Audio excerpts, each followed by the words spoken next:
are listening to Bearcat Insider with everybody's favorite assistant coach, Travis Marsh, and I'm Chance Kirby. Now to the show. Hello, everyone. Welcome to the CS Designs postgame show, Plainview edition. I'm still maybe everybody's favorite assistant coach, Travis Marsh, but I still am here with real estate broker extraordinaire, owner of all things great, Texas fan. The training staff might be everybody's favorite, depending on what Friday looks like. Chance Kirby, everyone. There he is.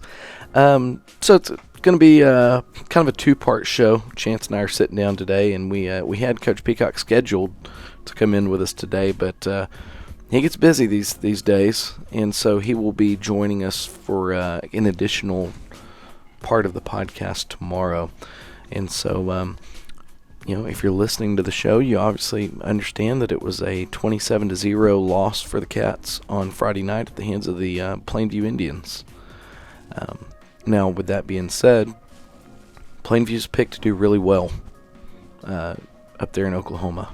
They're going to make it to the playoffs and possibly contend for a state title. They have a OU football commit, number 10, Pearson Morgan. And so it wasn't a slouch that took us to the woodshed on Friday night. What are your thoughts, Chance? Go ahead, chime in. I can see it developing. I don't know. My hopes and dreams for a good outcome in that game went away with the second play. Third play from scrimmage, or second play from scrimmage, third play of the game. Yeah. Really, that's what we're going to bog down. I'll take the wins where I can. So, I don't know. I think that the wind kind of went out of everybody's sails at that point, and I knew it was going to be a long night. Well, there were some highlights, though. I think at some point I told you that, it's not that we ran out of bullets. It's that we lost our gun. Yeah. Yeah, and that's not in any way to discredit anybody that's on the team, your son included. I'm not trying to say that he's inadequate. He's inadequate as a quarterback. Yeah, first of all, Wyatt's the only guy other than Eddie on the field that touches the ball every play. Yes. So, and he is what they used to say on those NFL films, the field general. Yeah. Oh, yeah. Is this where you're going to splice in some NFL Films music? No. Okay. Probably copyrighted. So, yes, when he went down, I felt like that our hopes and dreams went down at that time as well. But I don't think the kids felt that way. I mean, Crew came in, and that drive was good. We were moving the ball. That fourth down, I'd like a do-over, as I have no doubt Crew would, and probably you guys on that pass. I think we just should have ran it. With the post-game show, hindsight's always 20/20, and I understand that, and I get I'm that. the best at 20/20. You're really good at it. The spirit of the play call was, it's a fantastic play call for right there. It was poorly executed, and shocker, it was poorly executed by a kid who hadn't taken a meaningful snap at quarterback since 8th grade. Yeah. And he's a junior. I mean, which goes, and we're going to come back to that. Well, we're going to address one thing right now, and that's going to be that the thought is probably, where's the backup? What's your plan for the backup quarterback? We have a backup. He was not available in the first half for a variety of reasons, and then he was available the second half, and we let him have 3 plays or so to kind of get in the game, and then he was in on third down on the first drive of the second half. And so I don't think it's fair to say that there wasn't a plan for a backup. It was like a domino effect of awfulness. Kind of like our cast last week. Yeah. Our Callisburg cast manifested itself in game form of Plainview. And, it's just one of those things that, the way I look at it is there were some main points that were brought up by that game that I'm really glad they were brought up in Game 2 in a non-district game. While I would have loved to have won that game, losing it is inconsequential to anything that goes with our season, except that every loss, it takes a little bit away from the psyche of the players. 2-0 is way better than 1-1, but it's a good time for some things to get exposed. Let me take a shot, see if we got some of these things that, again, I have the benefit of hindsight. Sure. Now, I do want to say that most of the armchair quarterbacks that I spoke to this week, our neighbors 7 miles to the south took everyone's armchair quarterbacking and coaching attention. All they wanted to talk about was that town's problems instead of pile of points, which is took the focus off of it. Well, that town's problems were much more glaring. Yeah, yes. But I know we learn as we go, and then we have a new coordinator, new head coach, and it's all new. Now moving forward, do you think one thing we need to take from this game is we need a catastrophe plan? And when I say catastrophe, like we're into the well for the third and fourth string quarterback? No doubt. And that's part of the learning curve. Yeah.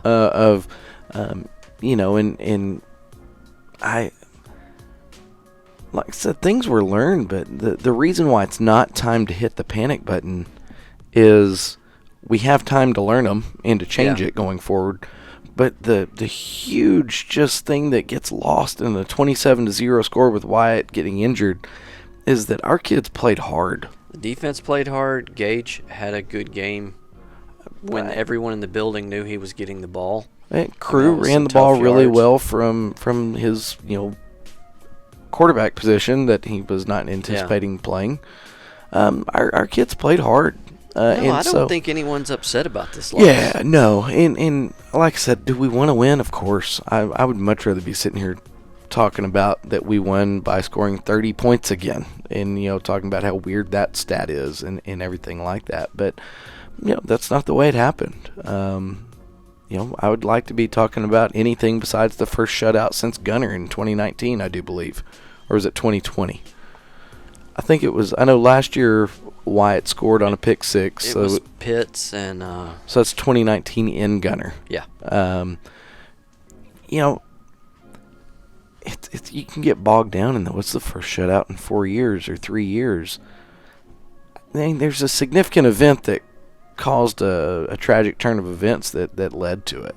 But back to the catastrophe plan, and I know you guys the chances of, like the last time I remember us having a quarterback situation like we had now was in 2017 against Grandview.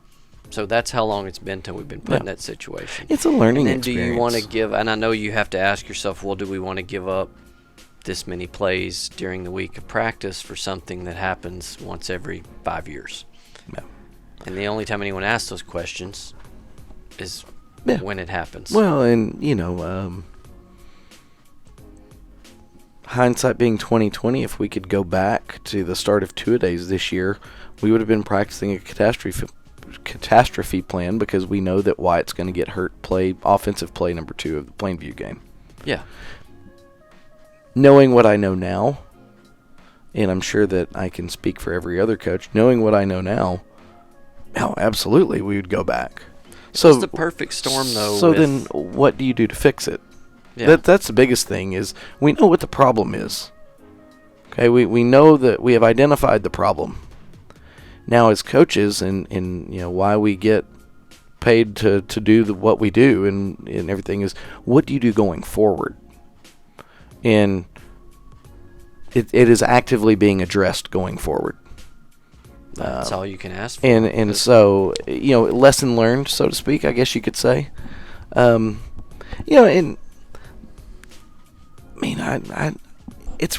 a hard game to talk about, but it's an easy game to talk about. My reaction to it's odd because once Wyatt went out, I just didn't care. It at that point became meaningless to me. Well, at that point it becomes let's make sure that we get out of here with one injury. Yeah. We have one injury already, so let's get out of here and not embarrass ourselves. They didn't embarrass themselves. And Plainview still had to work hard to get that 27. They didn't let off. They were giving their starters were in till the very end. And our defense was out there a lot, and they worked hard and did all they could. Yeah. And like I said, the offense, everyone knew Gage was getting the ball, and Gage still ran tough. Yeah. And had a good game. There were some, like I said, there were some learning things, I think, for players and coaches in that game. And I think on the other side of it, all of us are better for it. The defensive game plan going in, no shock, was to limit the effect that number 10 had on the game. Mission accomplished there. 1 carry for maybe 1 yard, possibly 2, depending on how they marked him falling. His best flashy plays were an interception return that got called back, and then a 4th and 23 fake punt. He ran for 15. Almost got it. Yeah, the punt returner tackled him. So, I don't know. I mean, it's just, like I said, the weird part is it's it is what it is, and I just, like I said, the thing that you can't do is you can't replace the toll that's taken on the psyche of the athlete by losing. Okay, that takes a toll, because now, there's a spot in the armor, so to speak. And did it take a toll? I think it does. Approach it like. Are you a Lord of the Rings fan? Do you like The Hobbit? No. You don't like The Hobbit at all? Okay, well, let me tell you a story about The Hobbit. Oh boy. Okay, there's this huge dragon named Smaug. Okay, and it terrorizes the village down below, and Smaug has all these riches and everything, which I don't know why a dragon needs riches, but he does. He has them. And so at the end of the movie, Smaug is just laying waste to this village, but they look in the reflection and they find 1 scale that is missing. Therefore, he has a weak spot, and they're able to shoot a harpoon right into the weak spot and kill Smaug. Okay, Smaug probably thought he was pretty untouchable. Well, he found out that there's a spot in the armor, and that's what happens whenever you have a loss. No matter what, now there's a spot in the armor. You know that you are not invincible anymore. You know that the ball might bounce the wrong way and you might lose, or you might lose your starting quarterback and you might lose. And so in the back of everyone's mind, now losing is an option. And so that's where it takes the toll. What I was going to say is I take these losses pretty hard. This one, it's excusable almost. That's why I don't know that it does hit the psyche as hard, because like we didn't have our... whatever, I'm sure there's some other Lord of the Rings reference you can use, but we didn't have our bet. I mean, we were it. I don't know. It doesn't hit the same. It's an incomplete. Yeah. I mean, it's an incomplete, but I mean, it's a loss. Yeah. But the part that would hurt is if whenever Wyatt goes out, we fold. As a team and as coaches, we just say, okay, we're done. Yeah, no, and we definitely did not do that. And so that's why it doesn't hit as hard. Yeah. And that's why I think it's excusable. And that's why all the emotions that we would normally feel after a loss like that aren't there, because, I mean, he's not there. The guy that's going to rally the troops, the guy that touches the ball on every offensive play, and is a good one, he wasn't there. And so I'm just proud of our kids for the way that they played. And let's take a quick break, hear a word from CS Designs, then come back and talk about it some more.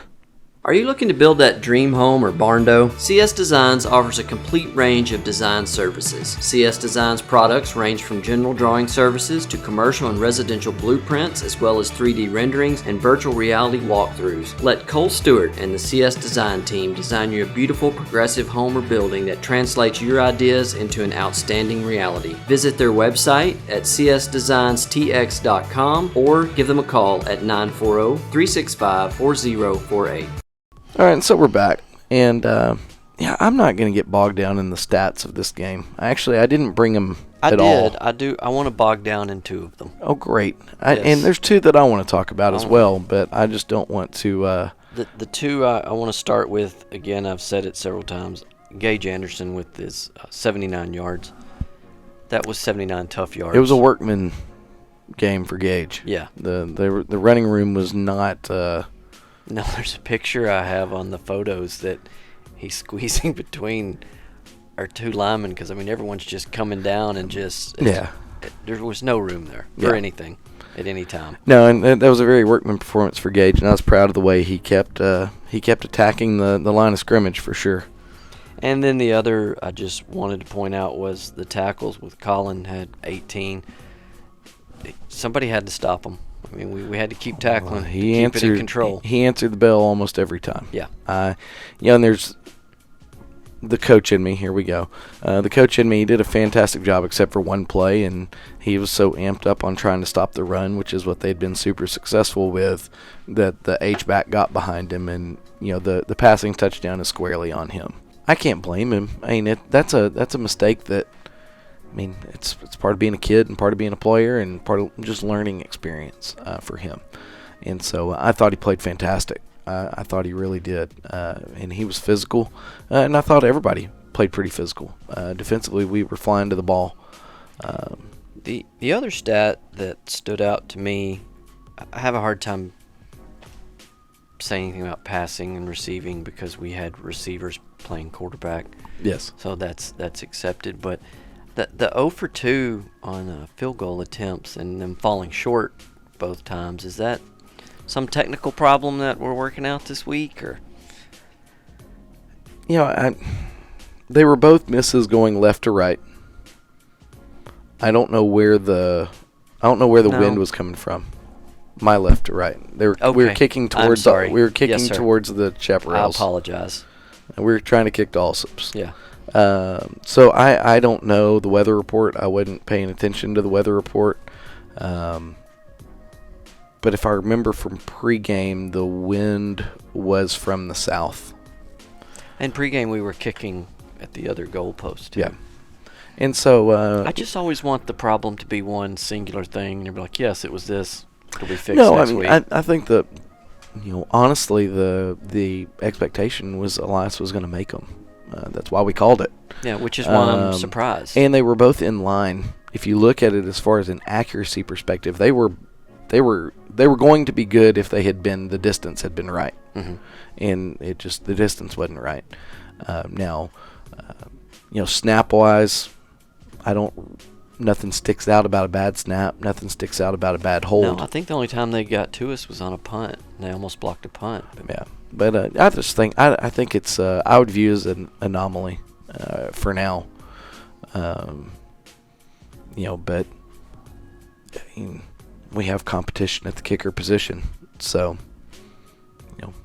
I think Elias will answer the bell. But if he doesn't, that's a popular phrase today, answering the bell. So we're deeper at kicker than quarterback? On a healthy day, no. But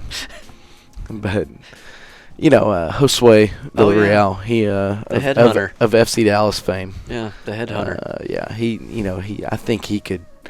I don't know about field goals because he's never been put in that position, and there's a lot of pressure involved with that. But he has the leg for it. Awesome.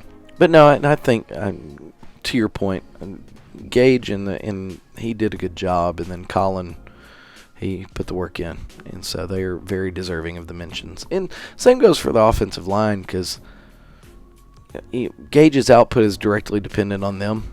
Yeah. And the bullets were coming at them from every foreseeable angle. Yeah, and beat us down real quick with coach talk on how that worked. Once they knew we weren't passing, and you get the numbers, a loaded box, like the hats thing there, a loaded box, and so you get more hats in the box than we have hats to block them, and so it becomes a numbers game. And when your quarterback is a non-factor in the passing game, you could play the hats game, and maybe if you read the backside end, that's how you can gain a hat, so to speak. But as soon as Wyatt was out of there, anything that was a threat in the passing game was now devoted to the run game. Yeah. And it was hard to come by. But, from a strategy perspective, it becomes easy on the defense. It's now a one-track game. And, the Pearson kid, number 10, had an incredible interception. I know you talked about the return. The fact that it was even an interception, a jumping, twisting, one-handed grab for the interception was pretty nice. Yeah. Well, what else? What else you got for me? Well, I knew this was going to be a faster cast just because there wasn't a whole lot to talk about, and I know we can't get into health and HIPAA stuff, but I want to move on to the second string quarterback. Is he? How's he looking? His health. I mean, he was there and he played. Okay. Yeah, I think those were Mr. Hamlin's first varsity snaps, and what a weird game to be thrown into. Man, I'm telling you. But I was proud of how he came in there, and I thought he handled himself fine. It's hard to throw passes and complete passes when you got people in your grill. Yeah. And I think though that what a good time to get those first game jitters out of the way. Yeah, exactly. Well, when you're going into and everyone's coming after you. I can't imagine.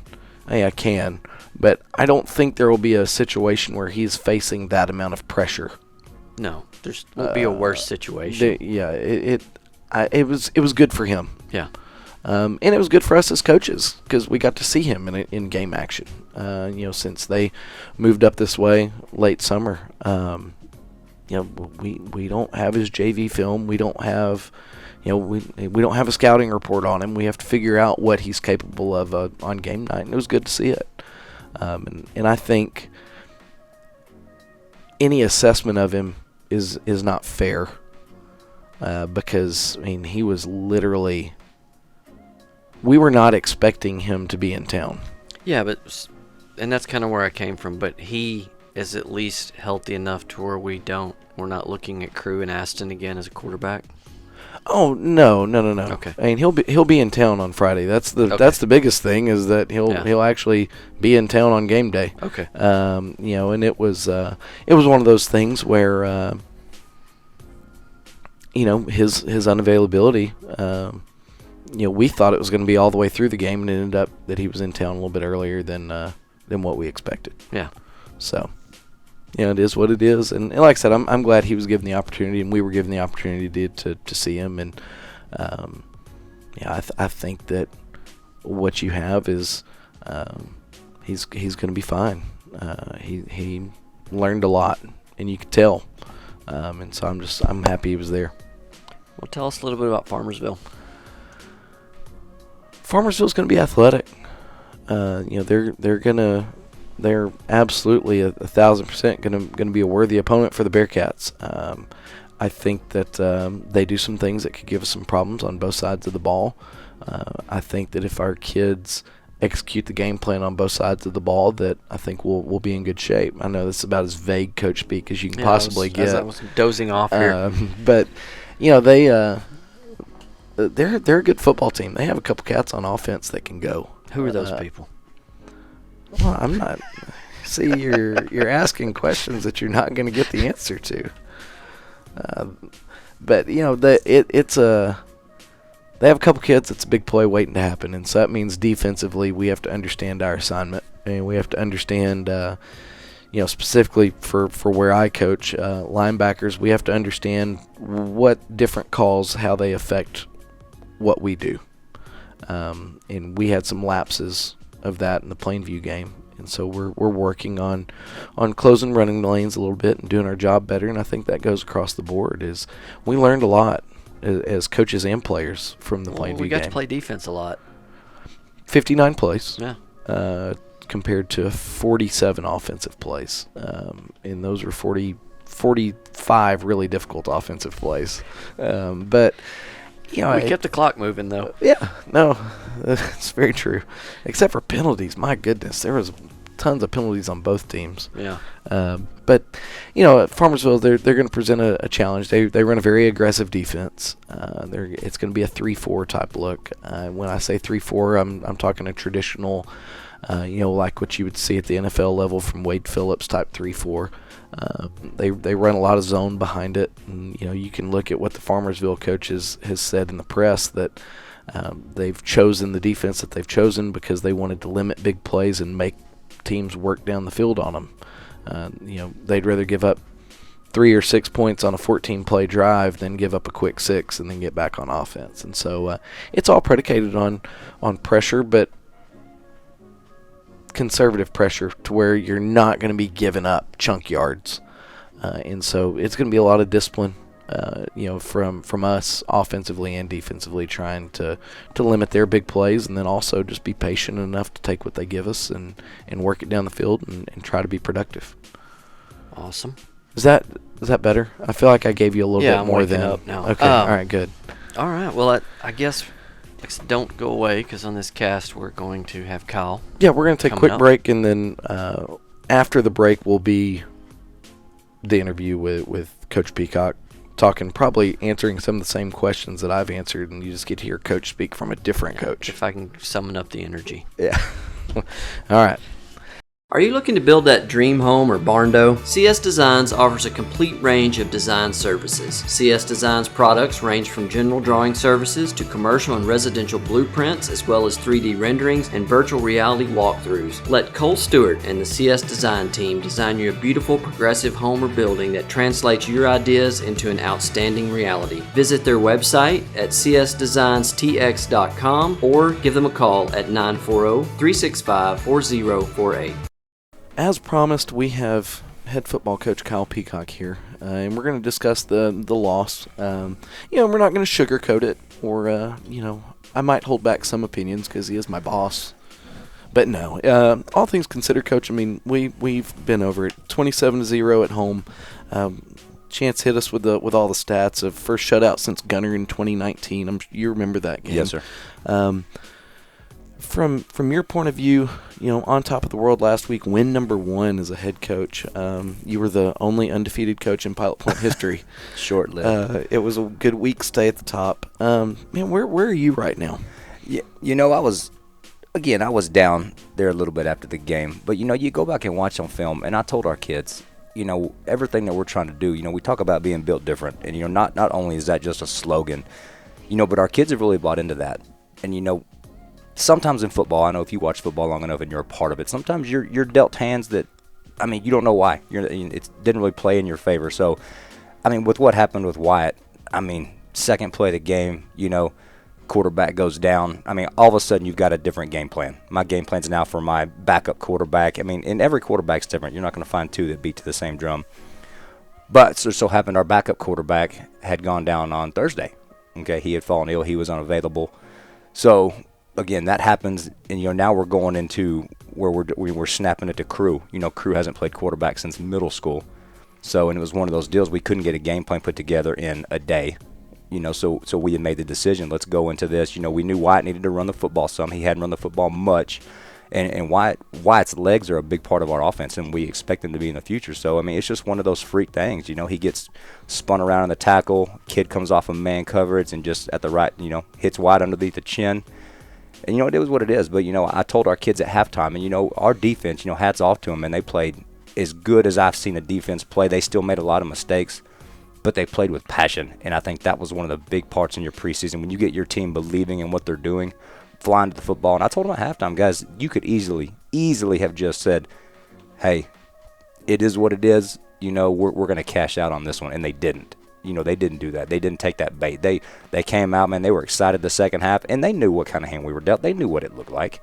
We're snapping to Crew. Crew's running fly right. We're running fly left. We put Aston back there. We're trying Aston. In a series of a game, we had 4 different voices at quarterback. Yeah. And I was just saying it. When a quarterback's in, when you start switching quarterbacks, everything's different. His voice is different. The tone's different. His cadence is different. The way he calls motions, and we give calls for we got motion coming. All that's different. So we had some penalties that kind of go hand in hand with that. But again, that's not an excuse. But what if you want to pull the glass half full out of that game? Our kids had every opportunity to quit, every opportunity to stop playing and do what I've seen teams do, and they didn't. They played the whole game. Our defense, we had a kid, Colin, 18 tackles. Again, and they're flying to the football, and they're frustrated because it's not going how they want it to go, but they're still playing. They're still picking each other up. There was no yelling at each other. And I told them, guys, I'm as proud of you now as if you had blown that team out by 50. The scoreboard didn't play our favor, but I think we grew a lot as a team. We're a better football team right now than we were Friday going into that, because now we've experienced that. and now our kids know they can lean on each other in those situations. Well, and I think from the same sense that the players learned a lot, coaches learn a lot. Yeah, from a game like that. And, I'd mentioned to Chance yesterday whenever we talked about it that it's an eye-opener when something like that happens to a coach, because you realize that it's the first time to hit the panic button all season, and what have we not prepared for? We didn't prepare for our fourth-string quarterback to be in. That's yeah. I'm okay with that. I mean, I don't want to say that I accept the result, but if that's going to be the panic button, is that we're to our fourth-string quarterback and we haven't prepared the fourth-string quarterback, I think we're going to be okay. And like I told Chance, we've taken steps now to where that is part of preparation now. Absolutely. And so we grew a lot, I feel like, as a program. Now, we're going to go back to an earlier cast, the one where we kind of first sat down with you. Do you kind of look in taking the result out of the equation, is that the Bearcat mentality and the Bearcat program that you kind of envision, the fight that was there whenever we first talked about it? As we said, we're never gonna back down from anything. Hard work's part of our personality. Is that kind of what you envisioned? Now, obviously not 27-0, but the effort level on the field is. Yeah, I mean, absolutely. You go back and back. I mean, I think back to track season when we knew this change was coming. You get with the juniors that are now seniors, and you talk to them about, I remember sitting down with Aston and Wyatt and just saying, we need an identity. Like, what if you was to say Pilot Point in one short phrase or one word, and that's where the whole Built Different came from. And that's, when they said that, and I said, well, why would you pick that? Why does that make sense? And they said, well, because y'all require us to do so much and do all the little things right, to make big things happen. Not everybody's wired that way. And I said, well, no, I agree with that. So they came up with that, and they said, to play in this program, you're going to have to be built different. And I went with it. I said, that's great. I said, I love it. I said, but let's own that then. If you want to be that, let's own it. Let's embody that.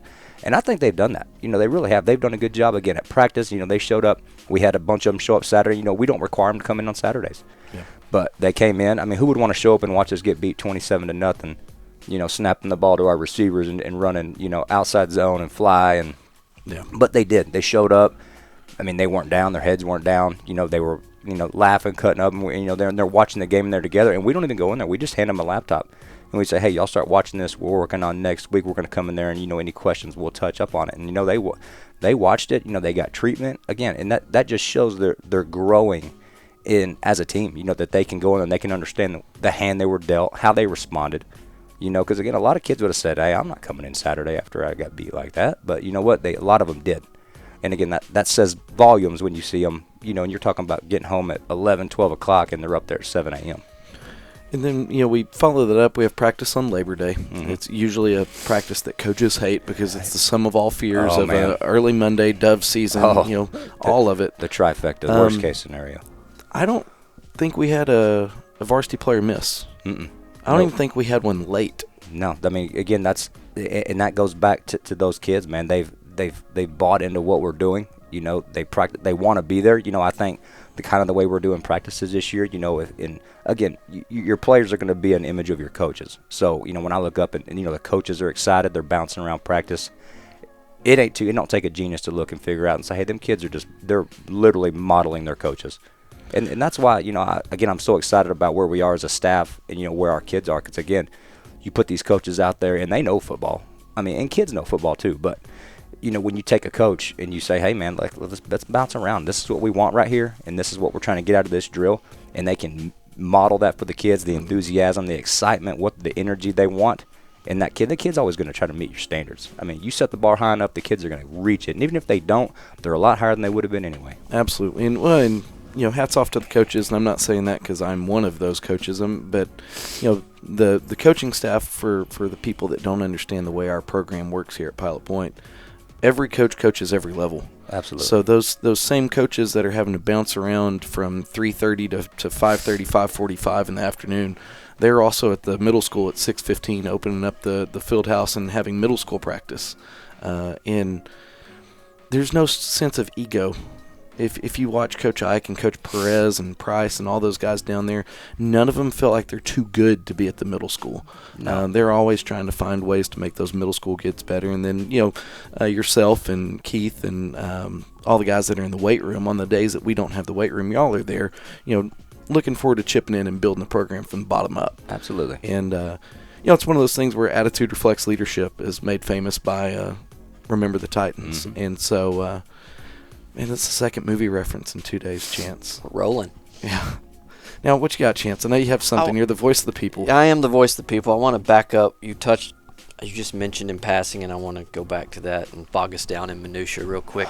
You said you found out on Thursday that we didn't have a backup quarterback. Yes, sir. So if anyone's out there questioning, believing you guys didn't have a plan, you didn't find out till literally the very last minute that you had a third-string quarterback, or fourth. We went through four. Yes, sir. So you truly were hit with a blow that you couldn't have expected to get. Yes, sir. I mean, it's, again, sometimes, God throws stones at you and you don't know why. But to me, there's always a growing point. And I think that was a test to our kids, and I think they responded well. I mean, our quarterback, he was there, our backup quarterback, he got reps Wednesday. Wednesday, your big team day on Wednesday is usually when you don't really install anything after a Wednesday in a high school week. I mean, because if you do, there's chances are it's probably not going to get executed how you want it to get executed. So, I mean, by Thursday, I know, speaking defensively, offensively, your game plan's pretty set. I mean, at that point, you're polishing. I mean, you're making sure personnel's right, kids know what they're doing and everything. So when a situation like that arises,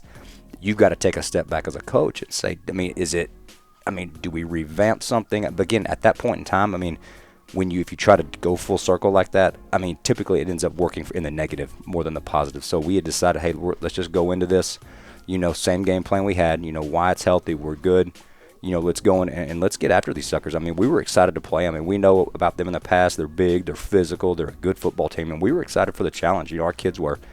And then, that happens, this is the second play of the game.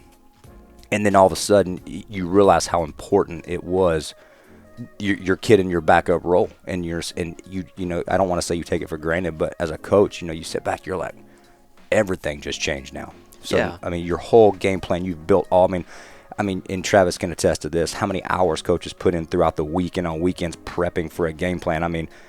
You don't just roll out on Friday, hoping to win. You walk out with the 100% expectation, we're about to win this football game. Our kids are as prepared as they can be, and it's our job as coaches to get them there. And again, on Wednesday, when we left Wednesday, we had a great team takeoff session. Wednesday's practice was awesome. Kids were flying around. We went into Thursday. Our kids were high as a kite on Thursday. They were pumped. They were ready. Again, and when that happens, again, to me, you take a big step back. To me, the only really bad loss, because, again, that's life. Winning and losing is life. The only bad loss is one where you don't learn nothing from it. So, Travis said, we learned something from it, and we also uncovered a stone where, we found out that our kids are resilient. They are tough. They are willing to keep fighting, when things kind of play against them. So how do you, because the last time I remember this happening was 2017 against Grandview. We were down to the fourth or fifth quarterback in that game. We were snapping it to Roy Lee Brown. There you go. Our fullback. So how do you weigh moving forward, having some catastrophic plan and running 5 or 10 plays of practice for something that may happen once every 5 years versus giving up 10 plays that could have your starter in there that would make you better for the week? How did you learn from that? Or and again, it's, and I'll speak for this week because, again, after, lesson learned last Friday, we now have, and we've always had it. It's just not something that you typically look at heavy. It's something more that's kind of based around,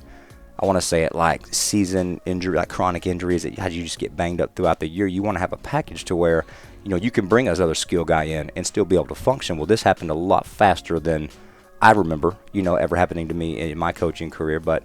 And it happened, but again, it jump-started that. So, again, you always have some sort of package. Again, we call it a cat package, to where now we're bringing somebody else in to where, and now it's good because, hey, what if we get up or get down and Wyatt needs a breather or something like that, and then now we can get somebody else in and we can still function. So we didn't really change what we do offensively. We didn't really change plan, change scheme, but we simplified everything because our offense, there's a lot of different options for that quarterback. Our quarterback has the keys to a lot of those plays. From any snap, the ball could go from either sideline to the middle. There's, again, any snap, the ball could go 3 different directions. Okay, and really it's based on that quarterback. But when you switch into that, you want to simplify it for him because, for a kid, and that's something I tell our offensive coaches all the time, guys. Y'all are professionals. You're a coach. You do it for a profession. I know it makes sense to you, but it's got to make sense to that kid because he's the one out there operating the ship. So, again, you take what you do, and you just simplify it for that kid. So, I mean, we've worked that this week. We've built it all in. Today I'll be excited to see him today at practice, how they function, when we get into that package, because we're going to do it by surprise, kind of how we were surprised on Friday. I was most impressed with how the kids accepted Wyatt going out of the game, because I don't think it would be a surprise to anyone. I guess I'm a terrible Bearcat football player, because the minute that happened, I said, we've lost this game. And I really expected the kids to reflect that, and they didn't. No, sir. So I'm with you. If you want to take anything positive, which might be, like you said, might even be better than a win, to see that it is highly unlikely, the pundits say and the fans say, you're not going to win this game. But, man, the defense fought and the offense the whole time. I mean, that could have even turned into a blowout. Absolutely. And it didn't. No. I mean, we were inside the 20 3 times. Mm-hmm. Oh, twice. I'm getting the signal. It was twice. I mean, we were doing everything we could, and we were only one-dimensional. Yeah. And still we're accomplishing that. Yeah, I mean, they had 8 guys in the box. I mean, they knew what we were going to do. It wasn't a mystery. Yeah. Everybody in the stadium knew what we were going to do. But we were still moving the football. Defense was still getting stops. I mean, we had some unfortunate penalties at times that kind of backed us up out of scoring position. We had 2 missed field goals, and we were in field goal range, again. But we went in at halftime, and we told them, guys, this is a ball game. Like, this is right in front of you, and you have an opportunity here to go out. Again, things didn't work out in our favor, but, I'll kind of go back to what we had said. The only bad loss is one you don't learn from, and we learned something very valuable in that our kids are going to keep swinging. So it doesn't even feel like a loss to me. I mean, I know that sounds crazy, but Yes, sir. it just seems like a scrimmage loss. It kind of turned into, to me, you can't judge anything that we did or gauge it, in my opinion, based on the cards that we were dealt from a win-loss perspective. Yes, sir. Absolutely on the other things we said, but I think that might even frustrate Plainview. I think they're scratching their head this week like, well, what kind of team do we really have because of the same reasons? yes, sir. But anyway, I kick it back to you, Travis. No, and it's in the coaching profession, you don't want to get caught up in moral victories, because moral victories don't keep the paycheck coming. That's true. It'll get you fired faster than anything. But I really feel good about this as a moral victory. And the reason why is exactly what both of y'all have said, is that it didn't feel like a loss. It felt like, man, the scoreboard was not in our favor, but our kids did everything that, as a coach, I desire them to do. I think they might be more confident now, and y'all are with It's them. been I'm a not. fantastic week of practice. They're more confident now after that game than possibly any other outcome that could have happened Friday. Well, the question is, what do they do with multiple kids came up after and said, Coach, if we had Wyatt, man. I was like, I know, but we didn't. So, but it is what it is. And we talked Saturday, when we met, and that was our big concern. It wasn't, where are we as a program? It was a concern for our kids. How are our kids going to respond? And you look up, and they're trickling in the doors at 7:15 just to watch the film, and you can hear them in there, and it's jovial, and they're not down, they're not beat up about it. They showed up Monday on Labor Day, again, and they flew around. We had a great practice Monday. So, again, that was where we were a little bit of concern line, but those kids squashed that by Monday. We knew, hey, they're ready to go. Because, being a Bearcat, for a long time, you don't go into a game hoping to win. We walk out there expecting to win. So when that doesn't happen, you always kind of wonder how's the rebound process going to happen for these kids. And, again, by Monday morning, after our Monday morning weight workout, I said, they're fine. They're ready. Well, you have anything else? No, that's it. People's Champ. Kyle, you got anything else you'd like to add? No, I'm good. Okay. And Farmersville, give us just a brief scouting report of Farmersville. Yeah, Farmersville's a very talented team. Like last week, they go in there and, them in Dallas Molina, they're playing. They got a good game going at halftime, and I think it's a one-possession game, and they end up blowing it out the second half. So they're obviously, they're great condition. They've got athletes all over the field. They've had a quarterback that's been injured. He's planned to come back this week, I would assume, so I know their dynamic's going to change a little bit. The kid they had at quarterback was one of their slot receivers. He's as fast as we've seen this year. So, I'm excited for the matchup. Our kids have responded well this week in practice. Coach Burris and all them guys on defense, they do a great job, letting these kids know, what they're about to see, the expectations. And, again, they learn all this before we even start our work week. So when we show up Monday, they already have a pretty good idea of what this week's going to look like, who their opponent is, all the ins and outs of what they do.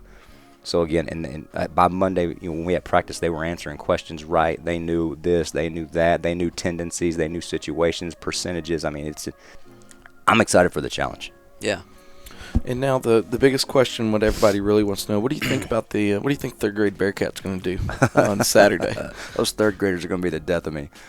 I told Coach David, luckily Coach David comes out and helped me. I know you were talking about practice. We start early at 6, with our little junior highs, and then we go to high school, and then some of us go to third grade practice. It's from 6:30 to 8. Yeah. What's the matchup? We play Callisburg. Okay. I don't know much about them. I haven't scouted them or nothing. Okay. I don't know much about them. I know we scrimmaged the fourth grade yesterday, and my kids were scared to death to play the fourth graders. But they actually did well. They tackled well. It's funny. I told Coach David about it. When you take a step back as a coach and you just see football at its purest form. Yeah. Third grade tackle, you're like, man, how fun is this? I mean, it was a blast watching them run around. I mean, half of them don't even know what they're doing. Sure. So, and they tackle, they just jump on you, and they just go limp and hoping you trip on them. But hey, they're having fun. So, and that's the whole key at that point. Get them excited, get them having fun. Line counter right 66 to start the game. I don't. Depends who our quarterback is. Okay. I don't know if he's a good RPO guy yet or not. All right. Well, very good. Well, Coach, I'll see you in a couple hours, but good luck this weekend on the third grade. Thank you. Excited to hear the results. Maybe we can catch up on it next week. Absolutely. Thank you. All right. A big thank you to Coach Peacock for stopping by the old Coconut Palace for his first visit here. And, we appreciate him making the time to be available to us. And so you can catch our broadcast on Friday night, 7:30 p.m. from the press box there in Farmersville with internet. Nice. We have our option of wireless or wired. We get to choose. And we really appreciate Farmersville. That means no buffering. That's hopefully. Well, they said it's pretty good. So we appreciate, I emailed the head coach, football coach, and he immediately forwarded my email to their audio-visual director for the district, who almost immediately emailed me back with all of the accommodations and everything. And so we really, really appreciate that. That's huge. And so big thank you to Farmersville, and then we'll get after them on 7:30 p.m. Friday night. I want to hit you with a hypothetical before we go. Okay, doke. Okay. Great. You ready? Yeah. Fourth quarter. Minute 30 seconds left. Okay. We're inside the 5. Yes. Up by 1. Okay. Do you score? We're up by 1. Yeah. You never pass up the points. Okay. And you can't. And the way you look at it is I'm going to assume, because I'm not an LSU fan, I'm going to assume that we're going to score and make the extra point. And that would make it an 8-point game, which means, and given the timeout situations, let's just say that, everybody has 2 timeouts. The clock, it stops on first down, stops on all that, but, it's going to seem like an eternity. But if your special teams are pretty good and you feel like you can kick it either deep and cover or you can get a touchback, I would just go ahead and score.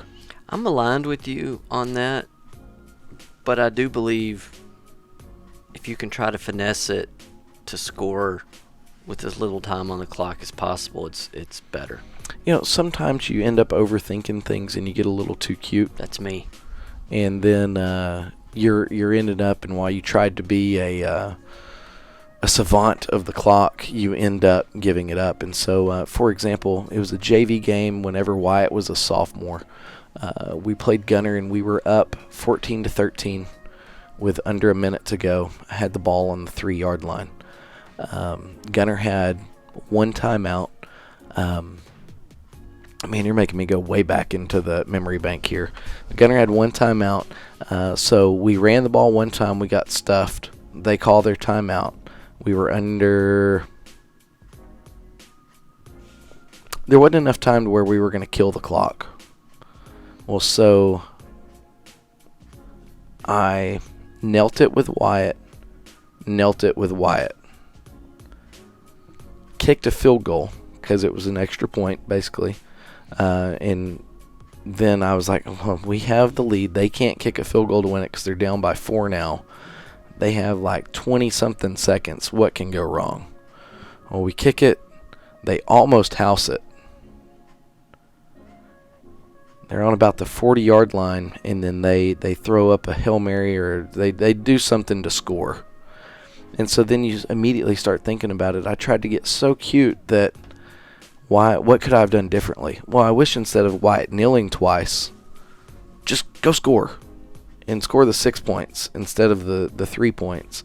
And then you start thinking about all the other things. And so the point of that whole story is you overthink things to the point where you become your own worst enemy.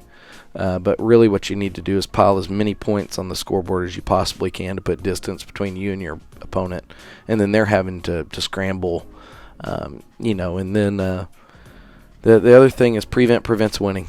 And so whenever you get in a prevent defense, you're going to put a lot more people at the back end, but they are coming up to try to make a play, and then misdirection, like something like maybe a hook and ladder or something like that can get people over pursued, and then you lose your angles. And so you're better off, you play soft, play conservative, but prevents winning. That's a good closer. As always, go Bearcats.